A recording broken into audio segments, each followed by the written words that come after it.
Bonjour messieurs, nous sommes ravis aujourd'hui d'accueillir James Madera.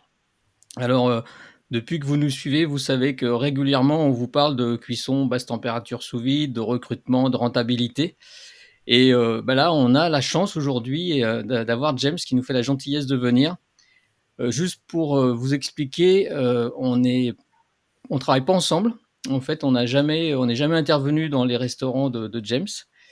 C'est simplement qu'on s'est rencontrés avec nos activités différentes et puis on a senti que les uns et les autres, on avait des points communs. Et aujourd'hui, James va nous parler de son activité, de ce qu'il fait et de comment justement il a organisé ses restaurants autour de ce qu'on vous raconte depuis maintenant plusieurs mois. Donc James, avant de te laisser la parole, est-ce que tu peux un peu justement te présenter, ton activité, et puis après nos amis Christophe et Didier feront un plaisir d'échanger avec toi. Bonjour, je suis James Madera. Euh, j'ai une activité principale qui est traiteur, organisateur de réception, donc traiteur qui ne fait pas de plat du jour, pas de vente à emporter. Je ne fais que des grosses réceptions. Et puis un jour, j'ai décidé d'investir dans un premier restaurant de façon à avoir un pied-à-terre, un fonds de commerce, parce que j'ai bien évidemment compris que les gens n'allaient pas se marier une seconde fois juste pour faire appel à ma cuisine. Et en fait, je me suis aperçu que dès le premier restaurant, mes méthodes fonctionnaient immédiatement. Tout a marché tout de suite.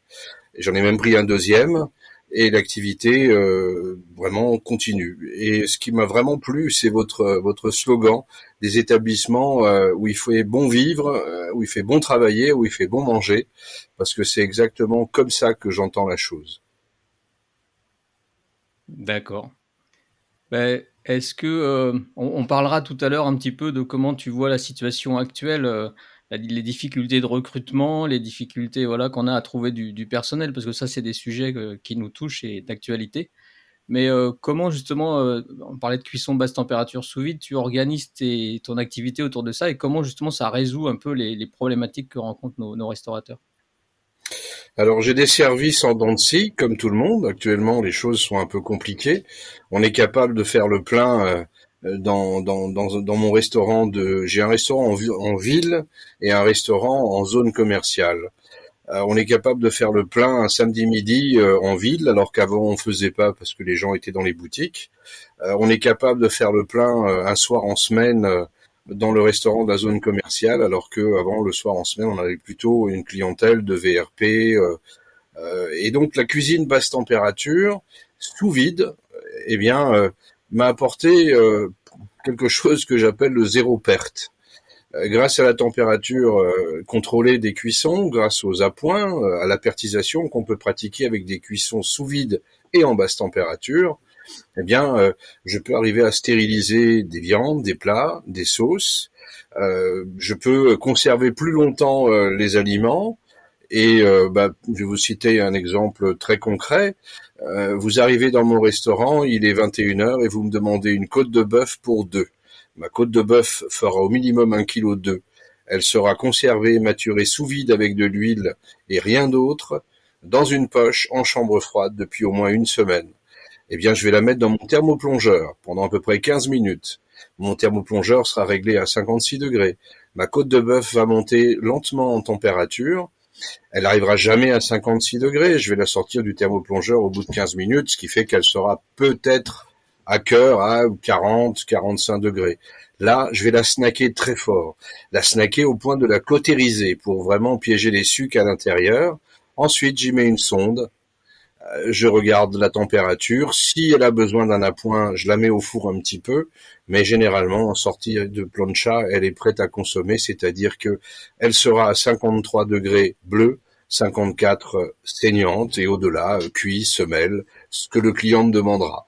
Y compris de temps en temps quand tu as un héros qui te demande une côte de bœuf pour deux, mais madame mange bien cuit et moi saignant. Même ça, je suis capable de le faire. Voilà, ma côte de bœuf, je vais vous la sortir en moins de 20 minutes, grâce à la cuisson sous vide et à la basse température. À la dernière minute, ouais. Ok, tu Je as combien prépare des... Pardon, t'as Pardon. combien d'établissements? Alors, j'ai 4 établissements, 2 restaurants, une salle des fêtes et un château. dans le château, je ne fais que des réceptions. D'accord, et tu as centralisé ta production quelque part ou est-ce que tu produis dans tous les lieux? Alors, chacun des établissements cuisine, donc on ne fait pas de réchauffer, mais mes sauces qui sont la signature, tous les plats qui nécessitent des cuissons de nuit, par exemple, puisque l'avantage de la basse température, sous vide, c'est qu'on peut déclencher des cuissons de nuit. De nuit, c'est bien, l'électricité est moins chère. Personne n'est là pour vous dire j'ai besoin du four. Vous lancez vos cuissons quand vous partez le soir. Quand vous arrivez le matin, vous n'avez plus qu'à vider votre four et à coller tout ça dans de l'eau glacée ou dans une cellule de refroidissement et le tour est joué. Je prépare des joues de bœuf dans mon laboratoire de traiteur. Je prépare des rips de cochon, des rips de bœuf. Je prépare toutes mes sauces, toutes les cuissons qui nécessitent de la basse température et des cuissons longues, je les fais d'avance dans mon dépôt, ce qui fait que dans les restaurants, finalement, quand on vous demande une joue de bœuf, bien écoutez, vous allez cuisiner pour de vrai, puisque vous allez démarrer votre poêle avec quelques oignons, avec un petit peu d'huile et de beurre, on met un petit peu de sel pour que les oignons pleurent, on va déglacer tout ça avec du pinot noir, on balance la sauce qui est à l'intérieur. La sauce va se faire minute puisque cette viande qui a cuit sous vide a lâché de l'exudat. On va bien laisser réduire tout ça. On y ajoute une petite cuillère de la sauce du chef pour obtenir le goût voulu et on a une poire de bœuf qui va vraiment une joue de bœuf qui va vraiment fondre dans la bouche. Je fais aussi des poires de bœuf. Ma langue a fourché. Excusez-moi. Je parlais bien de joue de bœuf. Ça doit vous parler, messieurs? C'est vrai que ce qu'on rencontre souvent chez les restaurateurs, c'est qu'ils font la confusion entre ce qu'ils peuvent acheter en cuisine sous vide dans l'agroalimentaire, ce qu'on va appeler, que ça soit Pomona, Davigel, etc. Et ils font la confusion entre cette qualité qui est quand même relativement médiocre, on va dire, et la qualité qu'ils peuvent sortir en traditionnel. Ils imaginent pas une seconde que qu'on peut obtenir avec de la cuisine sous vide basse température quelque chose de plus qualitatif que ce qu'ils arrivent à fabriquer eux-mêmes. Donc, et c'est ça la grosse différence. Il faut faire rentrer. C'est vrai que ça commence à se démocratiser un petit peu, mais il faut faire rentrer dans l'inconscient des professionnels que on peut travailler avec leurs recettes et qu'on aura un résultat qui sera bien meilleur que ce qu'ils peuvent trouver dans l'industrie agroalimentaire. Alors, je pense qu'on va au-delà de ça avec notre système parce que il y a cuisson et cuisson. Vous voyez la raison pour laquelle dans mes cuisines il y a des thermomètres sondes partout, c'est que la pointe de cuisson est absolument nécessaire. Je peux mettre des légumes sous vide et balancer ça dans mon four pour la nuit. Demain matin, j'ouvre, j'ai une ratatouille. Ou selon les degrés, j'aurai peut-être des légumes qui seront croquants, ou alors j'aurai carrément une purée. Et le fait de pouvoir maîtriser la cuisson, c'est extrêmement important parce qu'on va préserver les propriétés organoleptiques des aliments. Il ne s'agit pas de cuire pour cuire. Quand on achète un truc qui est cuit sous vide, c'est stérilisé dans une usine, ça a forcément dépassé les 70 degrés, donc vous avez déjà flingué les 3/4 des nutriments qui sont à l'intérieur. Vous allez manger ce truc, vous allez juste remplir votre estomac, vous ne nourrirez pas votre corps. On est bien d'accord. On est bien d'accord. Alors, Voilà, l'expertise de Christophe. Ah ben non, mais moi j'ai rien à dire, c'est exactement ce que je fais au quotidien. Après on peut pas se battre contre l'ignorance. Le seul moyen de se battre contre l'ignorance, c'est de pratiquer et c'est ce que l'on fait au quotidien quand on fait des formations. Quand moi je fais des formations, bien évidemment, il y a une fermeture des chefs, des seconds, et puis j'y passe une journée, 2 jours, 3 jours, 4 jours, et puis à la fin, ils veulent que je reste, et puis je leur apprends pas mal de choses. Et c'est une technique, c'est un travail qui est un petit peu qui est proche de celui du cuisinier, c'est ce que je leur dis, parce qu'à chaque fois que je viens, ils me disent mais on travaille pas pareil. J'ai dit, bah si, on travaille pareil. On fait la même chose, c'est le même métier. Donc, le fait d'avoir travaillé effectivement sur des rips la nuit, d'avoir des goûts qui sont concentrés, etc.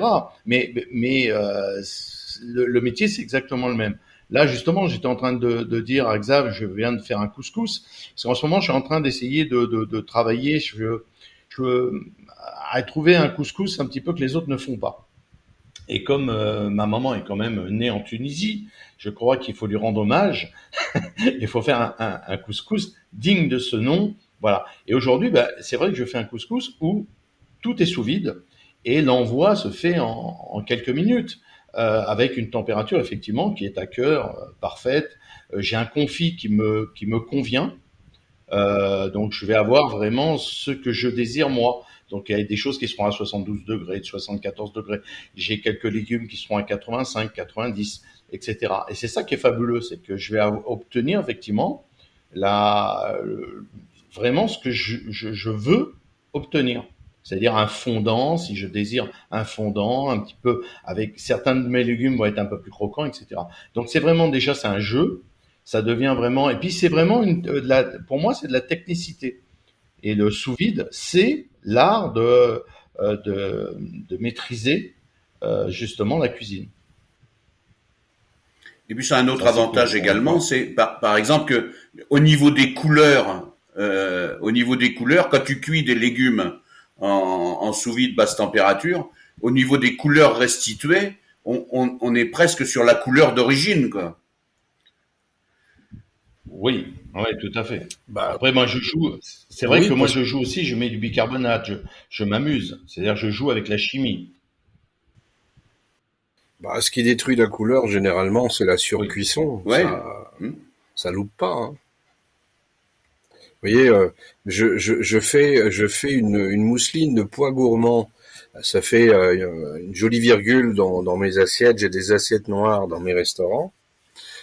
Et si on chauffe de trop cette mousseline, c'est une mousseline tout ce qu'il y a de plus nature. Il y a rien dedans à part le pois gourmand et un petit peu d'eau de la cuisson pour que le mixeur arrive à faire l'onctuosité voulue. Bien, si on chauffe un peu de trop, de ce vert éclatant, ça devient un vert presque kaki, un vert moutarde. Ça n'a plus d'intérêt. Et en fait, ça prouve bien qu'à un moment donné, avec trop de cuisson, ben, eh bien, on flingue les propriétés de la denrée alimentaire. Vous voyez, l'avantage, très concrètement, seul, je peux envoyer dans mon restaurant 45 couverts. Avec 2 heures de mise en place, qu'on se le dise. Moi, les mecs qui prétendent que la restauration, c'est une vie de chien, ils ont rien compris. Ils devraient payer pour venir en stage chez moi. Parce que nous, le matin, on commence à 10 heures du mat. Vous vous rendez compte, la vie compliquée que nous avons? Nous avons madame le matin qui nous fait emmener les enfants à l'école, préparer le petit déjeuner, descendre la poubelle. Et encore, l'été, j'échappe à la tondeuse à gazon. Mais on commence à 10 heures du matin. C'est horrible comme vie. Et puis, on est obligé de recevoir les colis quand elle commande des trucs de filles. On est là, elle est partie au bureau, elle a de la chance, elle est partie travailler plus tôt. Bon, on arrive à 10 heures. On peut même plus prendre le petit déjeuner avec les copains, c'est fait. À 10 heures, on se met au boulot, c'est même pas encore l'heure de l'apéro. Voilà, en 1 heure, on a fait le repas du personnel, on fait notre repas de famille à 11 heures, 11h15. On a déjà lancé tout ce qui nous manquait parce qu'on l'a noté sur le tableau la veille. À midi, heureusement que les clients arrivent, hein, sinon on sait plus quoi faire. Vers 13h30, 14h, il y a plus grand chose à faire parce qu'en fait, on n'a vraiment pas beaucoup de vaisselle avec la cuisine sous vide et la basse température. Et puis, quand vous avez l'imprimante qui vous crache le bon, ou vous avez une table de 4 qui va vous commander 4 entrées, 4 plats, eh bien, vous pouvez lancer la montée en température des viandes et des poissons, ou des légumes même, pendant que vous préparez vos entrées. Vous savez que votre entrée, vous allez la préparer en moins de 10 minutes. Alors, Pendant ce temps, vous lancez vos viandes en remontée de température, toujours sous vide. Eh bien, une fois que vos entrées sont parties, vous savez que votre client, il va les consommer en au moins 20 minutes. Donc 20 minutes plus tard, on va vous réclamer la suite et vous devrez l'envoyer en moins de 10 minutes parce qu'au bout de 15 minutes, voire 20, le client commencera à trouver ça long. Et entre un début et un fin de service, c'est clair que on commence un petit peu à prendre du retard. Donc le fait de pouvoir faire les entrées pendant que vos poches sous vide se mettent en température tout doucement, eh bien, c'est super facile parce qu'une fois que vous avez envoyé vos entrées, vous avez juste à saisir vos viandes, à passer vos poissons au grill, etc. selon votre recette. Et quand la fiche suivante vous réclamera quand la réclame du plat arrive, eh bien, il vous suffira de dresser. Vous aurez eu le temps de mettre en température tout ce que vous voulez. Vous laissez vos sauces au bain-marie ou alors vous les passez un petit peu en montée de chaleur si c'est nécessaire selon la méthode, mais on peut tout à fait cumuler le sous-vide avec une cuisinière à gaz ou avec une cuisinière à induction ou avec une plancha ou même un barbecue. Figurez-vous que quand je reçois mes copains à mon chalet au milieu de la montagne et que on se fait un petit truc, tiens, dernièrement, j'emmène un petit exercice juste pour les embêter, j'achète des selles d'agneau que je fais couper en tranches assez épais, et je leur demande de me faire une royale. Alors ils me regardent avec des gros yeux, donc en fait, on prend la selle, on enlève l'os au milieu, on remplace l'os par un petit peu de viande hachée, on attache tout ça, on met ça sous vide, et puis on met ça dans une casserole, ça monte un petit peu en température, et quand c'est le moment d'envoyer, j'ai une vieille poêle en ferraille, en fonte que je pose sur le barbecue, sur la braise, on fait un aller-retour de notre selle d'agneau, et c'est magnifique. Et en fait, vous pouvez monter votre côte de bœuf sous vide en température avant de la coller sur le barbecue. Dites-vous bien que si votre côte de bœuf, si votre steak de bœuf, si votre tourne d'eau, quelle que soit la viande que vous voulez cuire, dites-vous bien que si elle est sous vide et que vous la montez doucement en température, ça va limiter le choc thermique au moment de la cuisson. Donc vous aurez une réaction de Maillard qui va faire en sorte que la viande crache beaucoup moins d'exudat, parce que figurez-vous que si vous sortez un bout de viande à 2 degrés d'un frigo et vous la collez sur une plancha à plus de 100 degrés, il est clair que la viande va réagir comme votre peau si vous vous brûlez avec une cigarette. Tout va se resserrer. Si les vaisseaux de la viande crue que vous sortez du frigo à 2 degrés, vous la collez sur une plancha prête à griller, qu'est-ce qui va se passer? Eh bien, elle va se contracter. En se contractant, elle va chasser son jus, donc elle va moins confire en cuisant et elle sera beaucoup plus dure, moins juteuse quand on la mange. Alors que si vous montez doucement votre viande en température et qu'ensuite vous la grillez, eh bien, vous aurez un premier bénéfice, les amis. 17% de marge supplémentaire sur vos viandes. Voilà ce que je gagne en un an. Ça se chiffre en euros. Oui, mais ça, Dites-vous bien que 1 kilo de viande c'est 1 kilo de viande avec son jus. 1 kilo de viande où t'as perdu le jus, eh ben t'as perdu le pognon. c'est exactement le point que je voulais soulever par la suite. Il y a eu un exemple qui a été fait, une étude qui a été faite sur du bœuf bourguignon. Du bœuf bourguignon, on le sait, on est tous cuisiniers. On sait que quand tu fais un bœuf bourguignon de façon traditionnelle, tu as une perte d'environ 30%, à quelque chose près. Ah, il y a une freinte énorme. En sous-vide, t'as zéro. Il y a une freinte énorme sur absolument. Sur la joue de bœuf, ça bouge quasiment pas. C'est comparable, hein, une viande à braiser finalement. Avec votre bourguignon, vous avez 100% raison. La freinte est très très faible et on a une économie de matière importante. Donc, des portions à vendre en plus. Absolument. Quand vous promettez à votre client 200 grammes de viande, eh ben, il faut qu'il ait 200 grammes de viande. Et je suis désolé, si vous lui dites, s'il trouve que la portion elle est un peu frugale et que vous lui dites oui, ça a fondu à la cuisson, il va vous dire mais je m'en fiche, monsieur. Ouais. Je vous ai payé 200 grammes de viande. C'est ça. Je veux 200 grammes de viande dans mon assiette. Exactement, exactement. Donc ça présente quand même beaucoup d'avantages. Autre avantage également que je voulais souligner, pardon, Xavier va encore dire que je monopolise la parole. Autre avantage, nous sommes en pleine crise du coût de l'énergie, on peut pas le nier. Or, la consommation d'un thermoplongeur, elle est égale à plus ou moins un frigo ménager. Donc ça consomme, c'est-à-dire ça coûte beaucoup moins cher de cuire avec un thermoplongeur que de cuire avec des fours traditionnels. L'économie, là, elle est exponentielle, elle est énorme. Alors, par traditionnel, cher Didier, soulignons que c'est un four électrique. Oui, On ne peut pas faire une cuisson basse température de nuit avec un four à gaz. Ça ne on fonctionne est pas. d'accord, on est d'accord. Non, non, mais je comparais la cuisson traditionnelle sans sous vide et la cuisson sous vide au thermoplongeur. Donc, c'est ce que je veux dire, c'est que la cuisson en sous-vide basse température, traditionnellement, revient moins cher, beaucoup moins cher que la cuisine traditionnelle. Même si on le fait avec un four, même si on le fait avec un four à vapeur, parce que ton four à vapeur, tu vas le régler à entre 90 et 100 degrés, il va consommer beaucoup moins que si tu saisis une viande à 180 degrés, quoi. Donc, Ben, je pense que Yann va souligner vos propos et les miens qui vont suivre les vôtres. C'est qu'en fait, la cuisson basse température et sous vide va vous donner un contrôle sur l'hygrométrie et un contrôle sur la pointe de cuisson. Si vous dites à votre thermoplongeur, je veux faire une confiture, vous collez les fruits là-dedans, c'est tant de degrés, il y aura tant de degrés.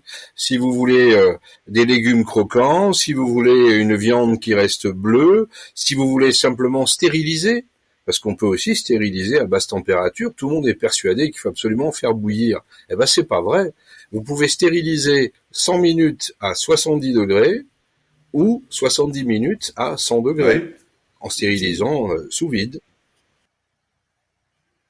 Voilà, Yann, la balle est dans votre camp. Ouais, non, mais tout est dit. Moi, j'écoute parce qu'au fait, bah ouais, j'écoute pour une fois, et puis c'est très intéressant. Ça ne fait que rejoindre ce qu'on a dit dans les autres podcasts, et à chaque fois qu'on a parlé du sous-vide. Là, l'avantage, c'est que c'est quelqu'un, bah, voilà, qui vient, c'est une quatrième personne qui tient le même discours. Aujourd'hui, petit à petit, ben, je vois que tout le monde commence à tenir ce discours. C'est vrai que je ne sais pas pourquoi, il y a eu cette mauvaise réputation, bon, peu importe. Aujourd'hui, ce qui est sûr, c'est que moi, dans le sous-vide, ben, je me fais plaisir. Je vais dans des, je pousse le bouchon beaucoup plus loin. Je m'amuse à faire des choses qui des fois sont techniquement impossibles autrement. Je le cache pas. Mes meilleures rouelles de porc que j'ai faites, eh ben, c'est sous vide. C'est-à-dire qu'aujourd'hui, les gens sont même étonnés quand je fais du porc parce qu'ils me disent mais c'est bizarre, c'est pas possible que le porc soit aussi tendre. C'est pas du porc. Ouais, c'est pas, C'est bon. et c'est pas, Ah oui, d'habitude, Ah oui. et c'est pas C'est pas sec. sec, voilà. Alors c'est pas sec et après on s'amuse parce que il y a ce qu'on va mettre dedans. Moi la dernière fois j'ai fait du porc puis j'avais mis de la graisse de canard. C'est tout con. Il y a rien d'extraordinaire là-dessous. Avec je crois que j'avais mis du curcuma, un truc comme ça. Bon et puis les gens me disent mais pourquoi la graisse de canard? Je dis mais pourquoi pas? C'est-à-dire que après puisqu'on connaît le système, on va pouvoir s'amuser et on va pousser le bouchon de plus en plus loin. Après, on va faire aussi des marinades parce que effectivement, moi j'ai une cloche qui me permet en fait. Alors quand je dis j'ai une cloche, c'est vraiment, voilà, je me suis embarqué là. je sais pas de qui tu Non, non, pas du tout. Tout va bien. Donc c'est rien, j'ai le droit de craquer, je fatigue un peu. Oui. Trop d'heures en ce moment. Et donc j'ai une cloche qui me permet justement de travailler, à retirer l'air, le ramener, le retirer, et en fait qui me permet de mariner en 10 minutes. J'ai mariné ce que j'aurais dû mariner pendant 2 heures, 3 heures, 4 heures, voire une nuit complète. Fait gagner du temps. On va pas rajouter de foie gras parce que le foie gras, moi, à l'heure actuelle, je suis encore en train de pousser un petit peu le bouchon un peu plus loin avec le foie gras. J'obtiens des foie gras qui sont à tomber par terre. Donc j'essaie différentes techniques parce que je vais un peu plus loin.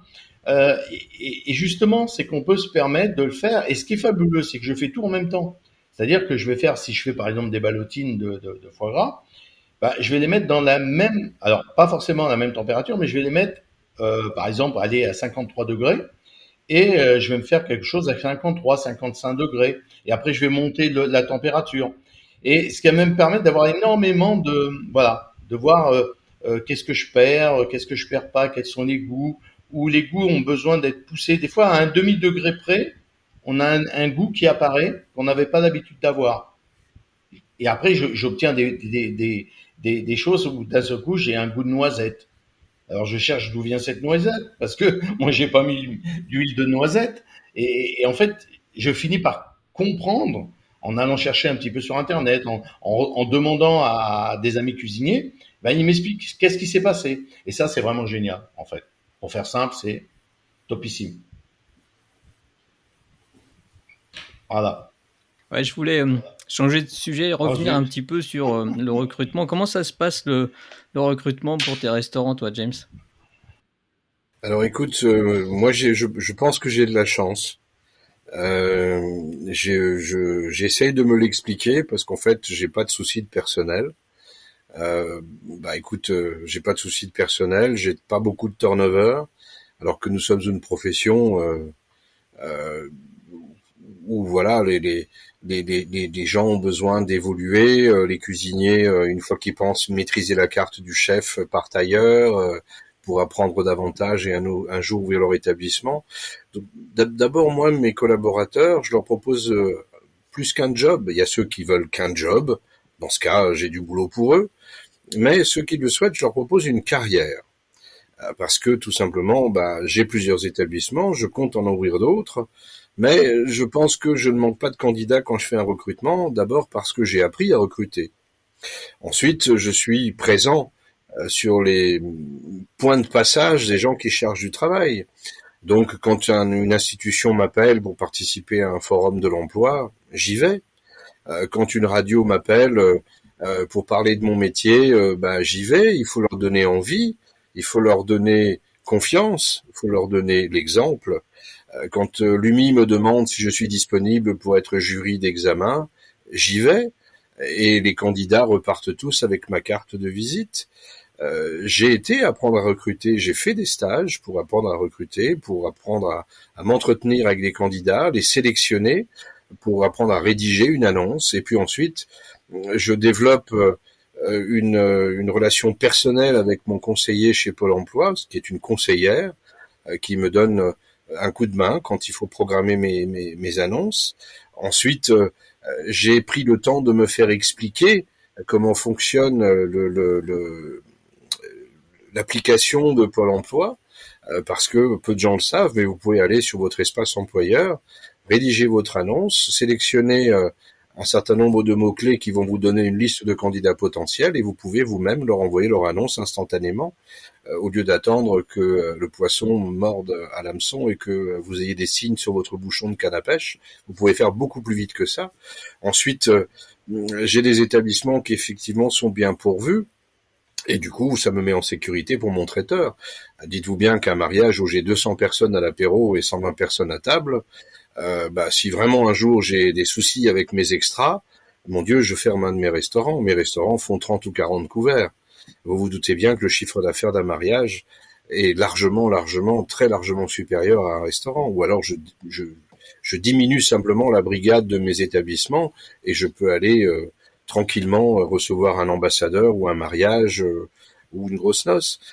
Et donc l'important quand on veut recruter, c'est de se dire bon sang, je n'arrive pas à recruter. En fait, le problème c'est moi. Et c'est ce que je me suis dit un jour. Je me suis dit bon sang, mais qu'est-ce qui se passe?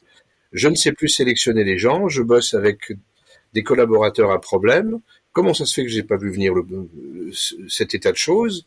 Je ne sais plus recruter, je dois réapprendre. Alors je me suis effectivement renseigné. On a la chance d'avoir un CEFPA à Strasbourg qui propose des formations intéressantes, qui certaines d'entre elles sont payées par l'OPCO dans le cadre des accords de branche. Et je me suis performé. Voilà. Et je n'hésite pas à donner quelques conseils à ceux qui m'en demandent. Mais à un moment donné, quand un jeune ne trouve pas de travail, quand il fait 4 ou 5 employeurs, et qui se plaint de pas trouver de boulot, qu'est-ce qu'on va lui dire à ce jeune? On va lui dire, mais attends, le problème, c'est pas forcément que les autres, tu dois en faire partie. Peut-être que tu devrais te remettre en question, habille-toi correctement, coiffe-toi comme il faut, remonte ton pantalon parce qu'on n'a pas besoin de voir ton caleçon, ferme tes baskets. Je sais pas, à un moment donné, il faut que tu aies, si tu postules à une place de moine, il faut que tu aies l'air d'un moine. Donc si on postule pour une place, il faut s'habiller en conséquence, de manière à marquer le respect que tu as envers le recruteur ou l'établissement. Il faut se renseigner avant d'y aller, etc. C'est tous ces conseils qu'on va donner à un jeune qui cherche un emploi. Mais alors un employeur, quand il trouve pas d'employé, quand il sait pas passer une annonce, quand personne se présente, ou quand il n'a que des problèmes avec les gens qui viennent bosser chez lui, eh bien, je pense qu'à un moment donné, quelqu'un devrait lui dire, mon petit gars, le problème, c'est toi. Remets-toi en question. Est-ce que tu t'es remis à niveau? De quand date ton dernier stage pour encadrer un apprenti, etc., etc. Parce que les mêmes conseils qu'on donne à un gamin qui trouve pas de boulot, ben, si on les transpose, on pourrait les donner à un employeur qui ne trouve pas d'employé, je pense. Alors, tu as tout à fait raison. Je vais te contredire quand même sur un point. C'est que t'as dit que tu as dit que tu avais de la chance. Eh ben, moi, je suis pas d'accord avec toi. Ça s'appelle pas de la chance. Ça s'appelle du savoir-faire. On a fait un podcast il y a pas longtemps sur le recrutement où j'expliquais entre autres que on fait l'erreur tous de croire que c'est le salaire la première motivation du personnel, et c'est faux. Il y a un sondage qui est sorti dernièrement, un sondage qui a été fait en collaboration avec l'UMI et Bernard Boutboul du cabinet Gira. Le salaire est arrivé en 19e position des préoccupations des salariés. En 19e position. L'élément principal, ce qu'ils recherchent, d'abord, il faut s'adapter à la mentalité des jeunes d'aujourd'hui, que ça soit la génération Z ou celle d'avant, qui ne veulent plus la même chose que ce que nous, on a connu à notre époque, et on peut pas leur donner fondamentalement tort. Mais je crois que le problème principal de ce métier, je sais pour l'avoir pratiqué pendant quelques semaines, on va dire, une grosse quarantaine d'années, c'est le manque de respect envers le personnel. Aujourd'hui, là, ce qui arrive en premier, ils veulent de la reconnaissance. Bah, est-ce qu'ils ont tort? Moi, bien sûr, j'ai commencé mon apprentissage à 14 ans où ça marchait à coups de pompe dans le derche. Pardon, c'est pas correct comme expression, mais elle est néanmoins vraie. Aujourd'hui, ça fonctionne de façon totalement différente. Donc, je crois que c'est pas de la chance que tu as pris connaissance d'un problème, et c'est ce qu'on explique. J'expliquais il y a pas longtemps que dans un autre podcast que sur le fait de passer une annonce, bonjour, restaurant Untel recherche un cuisinier, un serveur. Ben, je leur dis, ben oui, ben t'es comme les autres, mais explique pourquoi tu vas inciter un employé potentiel à venir chez toi plutôt que chez ton voisin qui cherche la même chose. Et donc la rédaction de l'annonce, elle est très importante, c'est fondamental. Oui, certainement. En fait, ça commence par là. Ça commence par là, bien sûr. Oui. C'est ce qu'on appelle la valeur ajoutée, en fait. C'est aujourd'hui, c'est vrai qu'un chef d'entreprise, il doit faire énormément de choses pour avoir une valeur ajoutée. Et donc, dans ses prérogatives, entre autres, celle du recrutement est importante. Et il doit être capable de dire, voilà, je recherche, mais pour quelque chose, pour une aventure.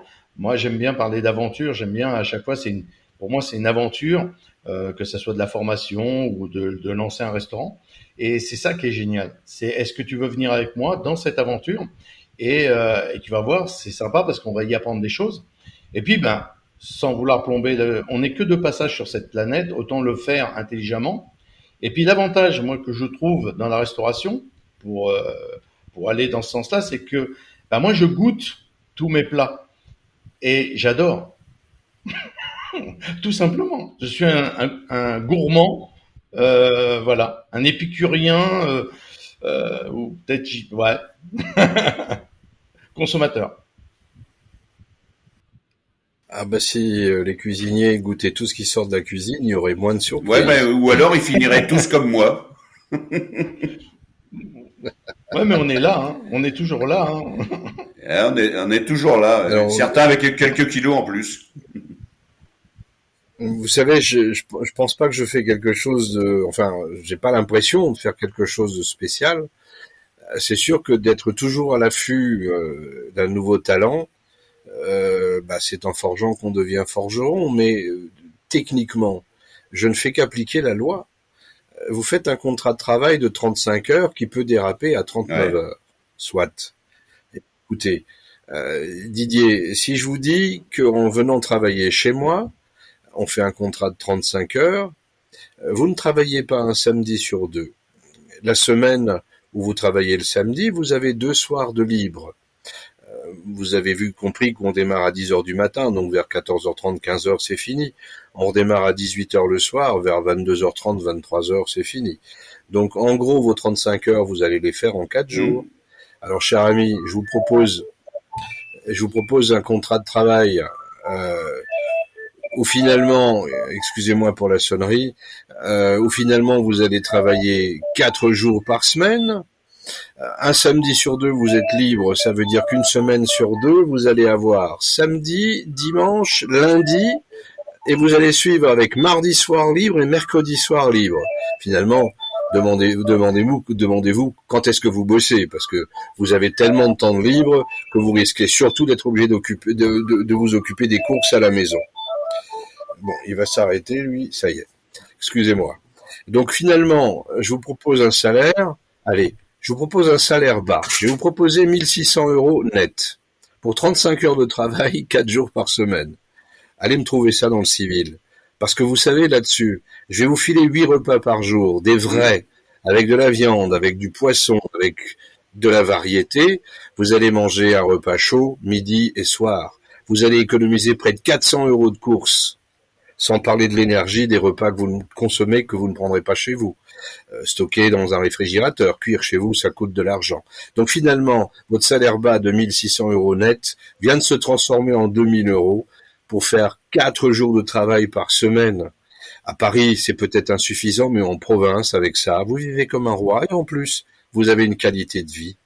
Ah oui, mais Alors qu'on vienne pas me dire que dans la restauration, on a des métiers de chiens. Il y a certainement 20% de la profession où les patrons n'ont pas appris à être patrons, ils sont devenus patrons parce qu'ils ont été premiers dans un concours de circonstances, et non pas parce qu'ils ont été formés pour, parce qu'ils ont les diplômes pour, parce qu'ils ont travaillé pour. Si ces gens qui se plaignent tout le temps de ne pas trouver de personnel et de ne pas arriver à gérer l'humain de leurs établissements, au lieu de piailler, ferait mieux de se mettre au boulot. Parce que depuis que ces imbéciles font un tel bruit, les quelques collaborateurs qui étaient encore hésitants, chez certains de mes collègues, ils sont devenus cons.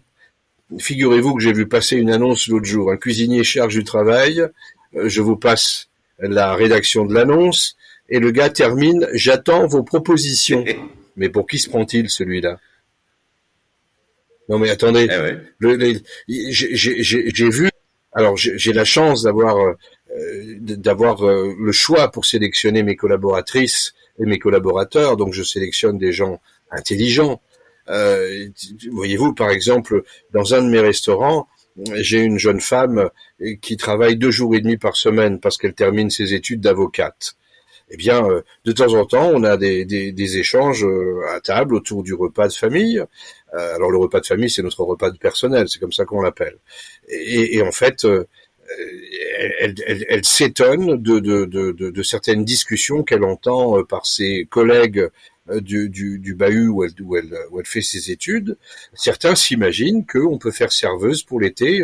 Je reçois des dizaines de CV par mois de garçons et de filles qui me demandent un job d'été, mais je peux pas. Je peux pas prendre une jeune fille de 17 ans pour un job d'été pour un mois. D'abord, elle est mineure. À 22 heures, faut qu'elle rentre chez elle. C'est ça la loi. Ensuite, elle est mineure quand même, il faut une autorisation parentale. Ensuite, il faut l'assurer. Ensuite, on ne peut pas la payer en dessous du SMIC. Ensuite, il faut l'accueillir, l'intégrer, la former, la monter en compétences jusqu'à ce qu'elle soit indépendante dans son travail. Et pour ça, nous allons mettre 4 à 6 semaines. Mais la fille, elle a qu'un mois. Qu'est-ce que vous voulez faire?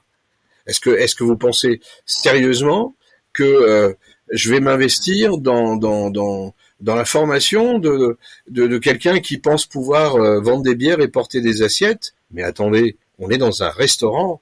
Ici, on n'est pas chez McDo, c'est pas une Bierstube, c'est pas une Weinstube, c'est pas une pizzeria de bas de gamme. J'ai des copains qui ont des restaurants italiens, qui font des pizzas incroyables et des plats italiens traditionnels. Mais leurs serveurs et leurs serveuses, c'est pas des porte-assiettes, c'est des vendeurs, c'est des vendeuses, ce sont des avions de chasse, ce sont des collaborateurs qui sont cultivés, qui connaissent l'histoire, la géographie, la provenance des plats qu'ils finalement, j'allais dire, vendent. C'est de la prescription à ce stade-là. C'est que puis-je faire pour votre bonheur? Tenez, je vous prescris ça, et vous allez voir le basilic qui est dedans. Vous allez vraiment avoir une belle sensation à l'odeur, et la promesse dans le nez, vous l'aurez dans la bouche. Voilà ce qu'est capable de dire un vendeur. Une jeune fille ou un jeune homme qui a 16 ou 17 ans et qui veut un job d'été, c'est pas dans un restaurant qu'il faut aller. C'est chez le marchand de glace qui vend des tartes aux pommes sur la place principale du village peut-être. Mais je suis désolé, ici en Alsace, la cuisine basse température, on la connaît depuis la nuit des temps, nous sommes au pays du Bekehof, donc basse température et à l'étouffer, c'était le sous-vide de l'époque. Et ici, eh bien, les jeunes, on les embauche l'été dans les fêtes de village. On fait des tartes flambées, on vend des bières, c'est la fête des pompiers, c'est des associations qui organisent. Là, ils ont leur place. Mais c'est bien parce que des patrons engagent dans leurs établissements des gens qui ne sont ni formés, ni faits pour le métier, que souvent ces établissements se retrouvent dans des états financiers lamentables, avec des clients qui sont mécontents. Il faut des professionnels. Et comme les professionnels, ça se trouve pas sous le sabot d'un cheval, ce n'est pas fabriqué sous une pierre, ça ne se commande pas sur Amazon par paquet de 10, eh bien il faut les fabriquer. Quand on recrute quelqu'un, il faut être présent pour le former, pour l'accueillir, pour l'intégrer. Il faut lui montrer son armoire, son casier, ses affaires, parce que si vous vous imaginez que vous pouvez recruter même un grand professionnel, qui a des années de métier, si vous vous imaginez que ce type-là ou cette femme-là va rentrer dans votre restaurant et saura immédiatement où vous rangez vos petites cuillères et où sont les litos, eh bien vous foutez les doigts dans le nez. Il ne pourra pas trouver tout seul où est le gros sel pour remplir le moulin, ni est-ce qu'on met du poivre noir de Madagascar ou du séchouan dans les moulins bruns. Il ne pourra pas le savoir tout seul. Donc il faut bien former le personnel. Il faut le monter en compétences et toujours le suivre, l'envoyer régulièrement en formation ou faire venir un formateur dans l'entreprise. C'est ça la vérité. Dites-vous bien que beaucoup de mes confrères qui sont autour de mes restaurants ont des restaurants qui sont pleins. Eh bien, ce n'est pas mon cas. Mes restaurants ne sont pas pleins. Par contre, nous pourrons comparer nos chiffres d'affaires. J'ai des restaurants qui ne font pas le plein, mais j'ai des clients de qualité à qui je propose du personnel de qualité, des plats de qualité. Donc finalement, à quoi bon être à 8 pour servir 30 ou 40 ou même 50 couverts par personne avec un panier moyen ridicule? Est-ce qu'il vaut mieux pas avoir moins de clients par serveur et avoir des serveurs de qualité qui font un beau panier moyen plutôt que de foutre la cuisine dans la merde en permanence, d'être dans l'urgence et puis un jour vous vous dites je trouve plus de cuisinier. Alors qu'est-ce que vous faites? Vous achetez des merdes pour faire de l'assemblage et du réchauffé et vous vous retrouvez avec du surgelé. Eh bien écoutez, moi non. J'ai des établissements qui font moins de 50 couverts. En cuisine, certains jours, pour 50 couverts, ben je suis seul parce que voilà, vous savez, mes apprentis, la semaine où ils sont à l'école, je les oblige pas à venir au boulot. C'est la semaine où il est à l'école, le samedi, il reste à la maison. Si j'ai besoin de lui, je sais qu'il viendra. Si je suis malade, il sera là. Mais c'est sa semaine d'école. Alors que tous ses copains de classe, sur les 37 élèves, t'en as pas un qui a un samedi de libre. T'en as pas un seul. Parce que leur patron, eh bien, après l'école, tu viens, et même certains soirs, il y a des apprentis qui s'endorment pendant la classe parce qu'ils ont des semaines de 80 heures. Et après, tu t'étonnes qu'on trouve pas de personnel. Et les mêmes qui se plaignent sont ces 10, peut-être 15, allez, 20% de mauvais patrons qui prennent leurs employés pour des cons, ou alors tout simplement qui ne se donnent pas la peine de se former pour être de bons patrons, respectueux, sachant recruter, intégrer, former, monter en compétences. Et je le conçois. Mais alors pour ça, on fait appel à des professionnels. Moi, la cuisine sous vide, je l'ai pas inventée, hein. C'est parce que quelqu'un me l'a appris. J'ai constaté un jour mes échecs en tant que patron, je suis allé me former. D'autres professionnels m'ont appris. Encore aujourd'hui, j'ai passé un coup de fil à mon ami Christophe à l'UMI à Strasbourg, j'avais besoin d'un conseil.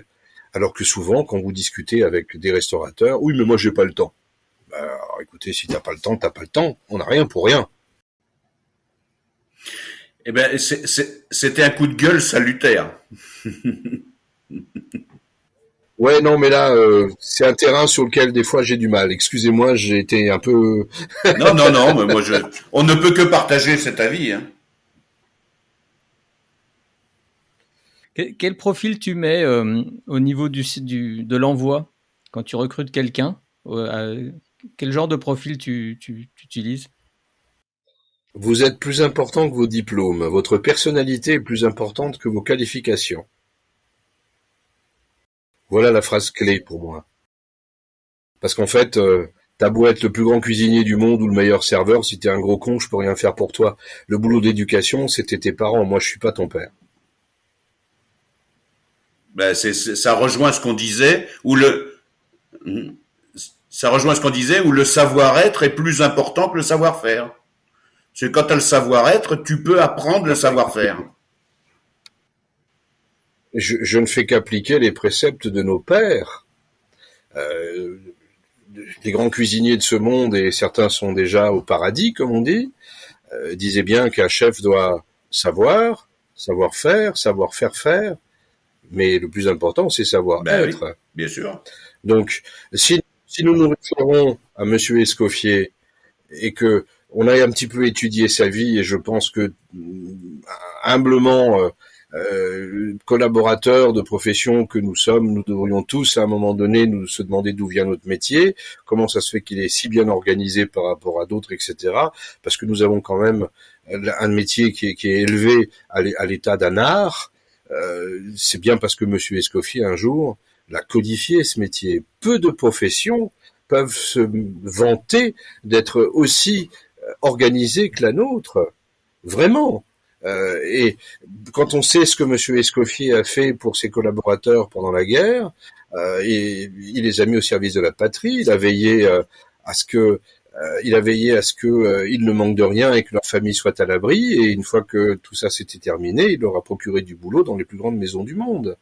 Monsieur Escoffier, malgré tous ses défauts, était une personne bienveillante. Alors, était quelqu'un d'exigeant, certes, était quelqu'un qui passait sa vie au boulot, certes, mais enfin, Monsieur Escoffier a été le script de ce qu'est aujourd'hui notre vie. Je pense qu'à un moment donné, Monsieur Escoffier, il faut se souvenir de cette phrase où il a dit « Moi, je forme des gentlemen. Je ne forme pas que des cuisiniers, je forme des gentlemen. » Parce que l'éducation fait partie de la transmission. Si tu te comportes comme un connard avec ton apprenti, mais comment pensez-vous que votre apprenti se comportera plus tard quand il aura des apprentis? Ben, il mettra un cran au-dessus, parce qu'il voudra être plus con que son chef pour montrer qu'il a compris et qu'il est compétent. Eh bien, je préfère que mes apprentis mettent un ton au-dessus pour transmettre du vrai savoir, de la bienveillance, du respect, de l'intégrité.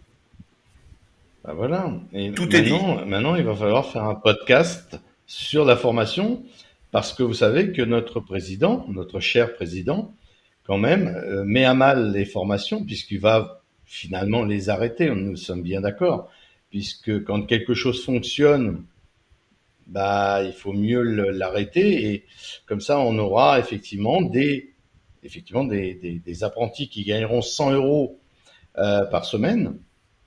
Mais voilà, ils auront 100 euros par semaine. Et sorti de ça, on va arrêter les formations directement en entreprise. On va du coup pas les arrêter, on ne les remboursera plus.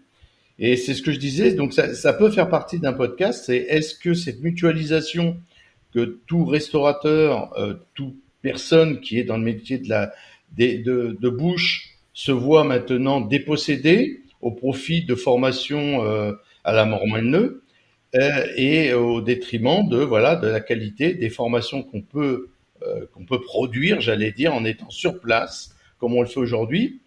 Bah, ça peut faire partie d'un podcast, savoir que qu'est-ce qu'on va mettre en place euh, pour les années à venir. Bah, écoutez, il y a une sorte d'autre machine à calculer. En moyenne, en France actuellement, le bœuf, si on commence avec des pièces pas chères et qu'on reste sur des choses à peu près courantes, hein, un filet de charolais doit taper à plus de 30 euros. Donc si on coupe la poire en deux, on va dire 15 euros le kilo. Hein, on va partir sur une joue de bœuf qui doit coûter 10-12 euros le kilo quand on en achète beaucoup. Poire de bœuf, c'est à peu près pareil. Après, si on part sur des trucs encore moins chers où il faut les cuire pendant 2 jours, je suis pas sûr qu'on gagne vraiment beaucoup d'argent. Mais voilà. Partons sur un kilo de bœuf à environ 15 euros le kilo. Vous avez, je sais pas moi, vous faites 100 couverts par jour. Sur vos 100 couverts, vous allez vendre un tiers de bœuf. Vous allez vendre des portions d'environ 180 à 200 grammes, on va dire 200 grammes de viande crue, sans les parures, etc.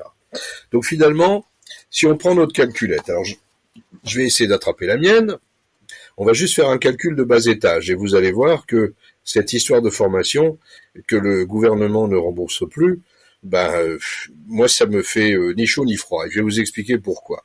Donc si vous prenez vos 30 pèlerins qui, chaque jour, vos 30 clients, vont manger 200 grammes de bœuf. Voilà. Vous êtes déjà à 6 kilos quand même. Hein. Donc, 6 kilos que vous allez multiplier par 5 jours par semaine et que vous allez multiplier par 52... Ah bah, mon Dieu, vous êtes à 1 tonne 560. 1 tonne 560 fois 15 euros, 23 400 balles. Donc moi, grâce à ma cuisson basse température, comme je vous ai dit, j'ai économisé 17%, j'ai agrandi ma marge de 17% sur mes viandes en général. Alors que là, je ne vous parle que du bœuf. Je ne vous parle pas de l'économie d'énergie. Je vous parle pas de toutes les autres viandes que j'utilise. Eh bien, sur mon budget bœuf, en économisant 17%, eh bien, ça va me dégager 3 978 euros. Combien allez-vous me facturer 3 jours de formation si vous venez chez moi? Alors je vous prie de croire qu'à mon avis, ça coûtera moins cher que ce que je vais gagner en économisant sur mes viandes. Que le gouvernement arrête de rembourser les formations ou pas, écoutez, si les patrons jugent que c'est trop cher, peut-être qu'ils devraient mieux mesurer ce qu'ils vont gagner en faisant appel à un formateur pour se faire former, plutôt que de se demander combien ça coûte. Il vaut mieux se demander combien ça va vous rapporter, parce que croyez-moi, j'ai augmenté de 17%, et c'est vérifiable sur un bilan, ma marge sur les viandes. C'est beaucoup. Ça m'a fait baisser ma facture d'énergie. Alors tout le monde a gueulé dernièrement, oui, alors il y en a qui ont des budgets électricité, mais je sais pas comment ils font, les mecs doivent alimenter des villes avec leur resto. Hein. Moi, j'ai à peine vu passer les augmentations. Pourquoi? Mais parce que moi, je fais gaffe. Quand j'ai plus besoin de mes bécanes, je les éteins. Quand j'ai plus besoin de mes plombs, je les éteins. Quand le serveur, qui est parfaitement formé lui aussi en salle, me dit chef, c'était la dernière table, eh bien, je coupe mon passe, je coupe mon chauffe-assiette, parce que mon chauffe-assiette, il va rester chaud encore au moins une demi-heure. Je coupe ma salamandre, et puis j'ai investi à peu près 2500 euros pour installer un appareil électrique dans mon tableau électrique qui, en dehors des heures d'ouverture du restaurant, me met en hors tension tous ceux dont je n'ai pas besoin, que ce soit le moulin à café, que ce soit le Thermomix qui est branché, tant qu'on l'allume pas, il consomme pas plus, mais le fait simplement d'être branché, le transformateur de l'appareil, lui, est en tension et prend de l'électricité. Donc, je pense qu'il faut se demander, plutôt que de se demander combien coûte une formation, c'est se demander ce qu'elle va vous rapporter. Et croyez-moi, Si vous me proposez une autre formation qui peut me faire économiser 17% sur un autre poste de mon restaurant et de mon entreprise en général, je signe. Très bien, parfait. Super. Bah voilà, le podcast est fait. Ah oui. Bon, bah merci, c'est cool. Je pense qu'on a fait un bonne tour de tout ce qu'on voulait voir ensemble. Merci James, merci messieurs. Je vous en prie. Ouais. Et puis, bah, je pense qu'on aura l'occasion cette fois de travailler ensemble pour de vrai, James, parce que bah, tu es quelqu'un qui a envie de transmettre, on l'a bien senti, donc on sera ravis de t'avoir avec nous dans, justement, bah, dans les formations chez nos clients, parce que tu as plein de choses à transmettre. Donc d'avance, merci pour tout ça. Et puis pour ceux qui doutent, hein, si vous avez l'occasion de vous déplacer en Alsace, venez manger dans un de mes restaurants sans vous annoncer. Comme ça, vous ne pourrez pas dire qu'on a fait ça bien juste parce que c'était vous. Ça fait un peu gonfler de ma part, mais je me suis fait un confrère hier qui a mis en doute ses méthodes de travail. Je lui ai proposé de venir avec moi, comme j'ai à mon établissement de Haguenau une cuisine assez vaste. Eh bien, on a mis en route les postes pour travailler à deux, parce que par le passé, l'établissement avait 2 étages, et on a mis en route la double cuisine, et on a fait tous les deux le même plat, et puis on l'a goûté. Moi, je l'ai sorti en 14 minutes, lui en 25. On a préféré le mien. Ben, forcément. Voilà, La viande était beaucoup plus juteuse et beaucoup plus tendre. Voilà, grâce à la basse température, cette cuisson sous vide, je vous assure, c'était une grande trouvaille. Je ne suis pas tombé dedans par hasard. J'ai accompagné un grand chef jusqu'à son dernier jour. Il s'appelait Émile Young, et Émile travaillait la basse température dans son restaurant Le crocodile, ouais. à Strasbourg, déjà à l'époque, bien jeune. Voilà, Émile est décédé il y a 2 ans. C'était un ami. Au-delà du respect, à la fin de sa vie, je m'étais pris d'amitié pour ce vieil homme. Nous avions de très très longues conversations. Ça m'a laissé un héritage incommensurable. Et la basse température, la cuisine sous vide, en Alsace, on connaît de manière naturelle la bonne vieille histoire du Bekehof. Vous savez, cette espèce de gros cacon en terre cuite que l'on portait chez le boulanger, avec à l'intérieur le plat, lutter avec une pâte à pain. Quand on avait terminé de faire le pain dans le four qui était encore chaud, eh bien, le boulanger glissait ça le matin quand on partait au champ, et le soir, quand on revenait, on allait le chercher pour le repas du soir, et on avait quelque chose qui était très chaud, mais surtout qui était cuit, qui était confit, qui était... Alors, cette étouffée que faisait alors c'était quasiment du sous-vide, hein, parce que les trucs étaient blindés jusqu'en haut, et on appuyait dessus pour que ça tienne, et on mettait des griffes pour tenir le tout, et on mettait, pour étanchéiser, on luttait avec de la pâte à pain. Voilà le Bekehof, cette cuisine basse température dans un four en train de refroidir, où ça allait rester au chaud, doucement, cuire toute la journée.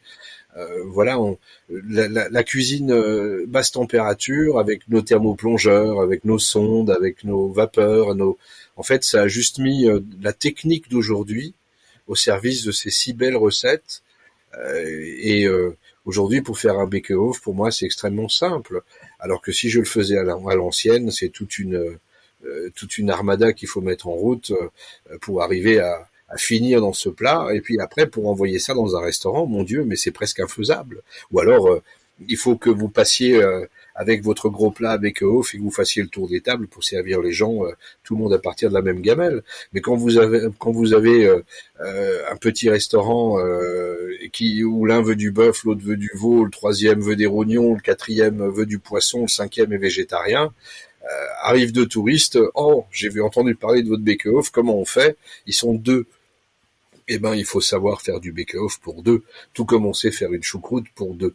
Alors la cuisson basse température, comme dit, j'ai vraiment beaucoup travaillé. J'ai un tableau des appoints de cuisson qui fait une page avec plusieurs méthodes.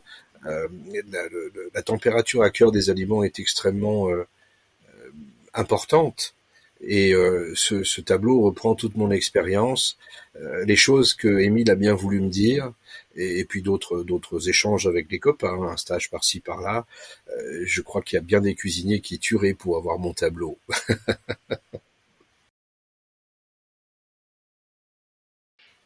Bon, bah, merci encore, messieurs, à tous. Ouais. Merci, James. Merci. À moins que, encore une fois, vous avez une Merci. petite question, un petit mot de la fin, Christophe ou Didier, je sais pas. Non, Non, tout est je dit. crois que tout est dit là et brillamment dit, je dirais. Et c'est bien parce que Merci. Jem a dit des choses que nous on n'ose pas dire. Bah, comme dit, moi, je ne suis pas ni formateur ni vendeur de formation. J'ai même des fois un langage parfois un petit peu cash qui pourrait déranger, mais j'essaye de faire des efforts pour parler normalement.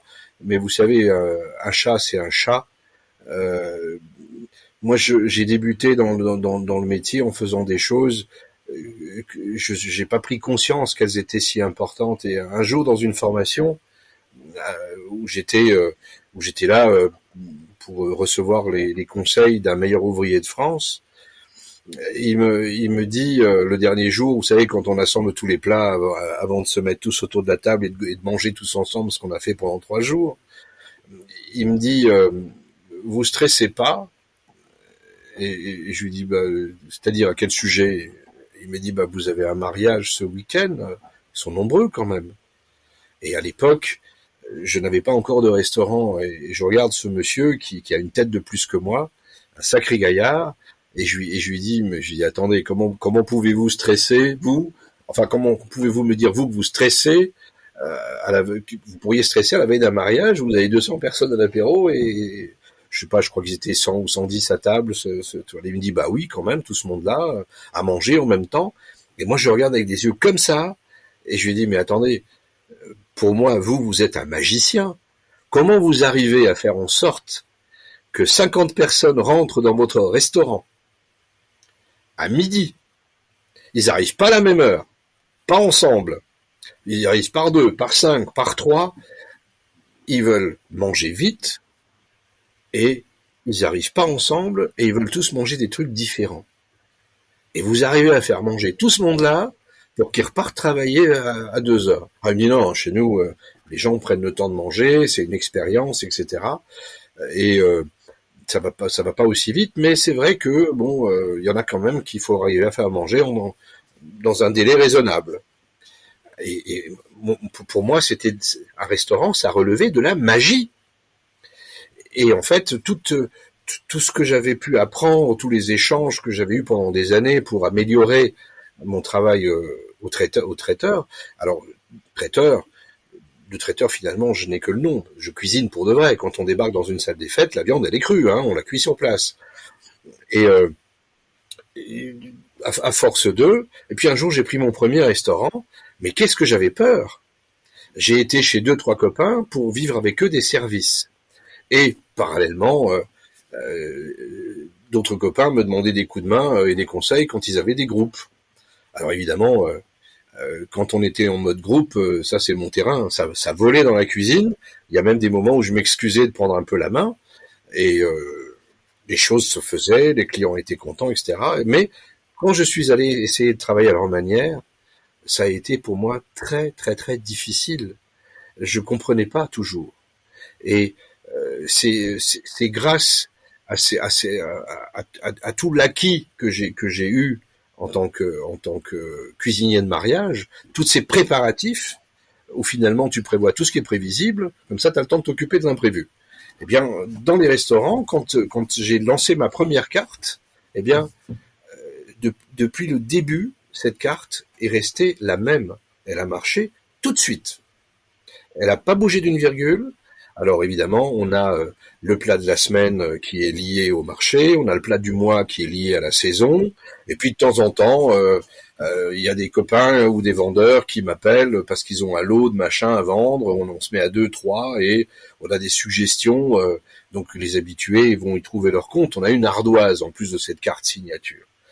Et en fait, dès le début, j'ai mis en place les techniques de basse température, de conservation, de stérilisation, de mise sous vide. Et quand le Covid est arrivé, j'ai eu la chance d'avoir très très très peu de pertes, vraiment très très peu de pertes. Quand on a pu réouvrir, les gens ne sont pas revenus tout de suite. Ensuite, deuxième fermeture, on était fermé le soir. Pour moi, faire de la vente à emporter, c'était de la rigolade, parce que toutes les techniques liées aux traiteurs, je les connaissais. Je voyais les copains faire de la vente à emporter, ils vendaient de la bouffe trop cuite. Alors que moi, je vendais de la bouffe, vas-y, tu la réchauffes, et quand tu la réchauffes, tu vas terminer la cuisson, elle sera comme au restaurant. Et en fait, j'ai réussi à passer toutes ces crises parce que je vais peser, grammer, mettre sous vide, stériliser, cuire de nuit, etc. Et j'ai vraiment fait tout ce que je pouvais avec mon humble savoir pour essayer de... En fait, j'ai mis en application, j'ai mis en œuvre tout ce que j'ai appris. Et j'ai vraiment... J'ai un peu d'émotion, excusez-moi, mais je remercie vraiment du fond du cœur, infiniment, tous ceux qui m'ont transmis ce savoir. Sinon, je ne serais pas là. Écoutez, merci, vraiment. C'était un mot de la fin assez long et plein d'émotions. Ouais, mais merci. C'est top. Hein Et puis, on se retrouve. Peut-être qu'on fera un autre podcast avec toi, James. Je pense t'as plein de choses à dire. Ah, ce sera avec plaisir. J'ai été un peu bavard. Je tâcherai d'être moins bavard la prochaine fois. Non, il faut être bavard. Il faut être bavard. Oh, mais c'est de la faute de Yann, il faut meubler, il n'a pas parlé. Non, moi j'écoute. Encore merci tous. Et puis on se dit à très bientôt. À très bientôt. Merci. Au revoir. Au revoir. Au revoir. À bientôt.